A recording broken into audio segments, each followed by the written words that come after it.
अच्छा भाभी, मैं जा रही हूँ ससुराल। 1 मिनट रुको दीदी, मैं भी आई।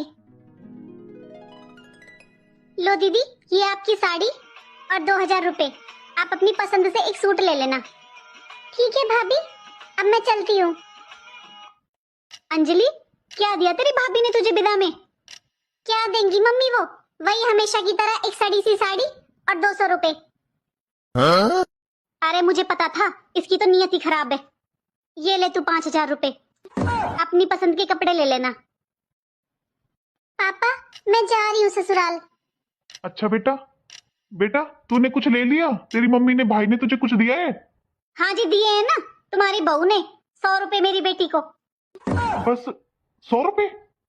और मेरे पास कुछ होता है क्या जो मैं दे दूंगी अपनी बेटी को? जो पूछ रहे हो मम्मी ने कुछ दिया है क्या? ले बेटा 10,000 रुपए, अपनी पसंद से कुछ ले लेना। ठीक है पापा, अब मैं चलती हूँ।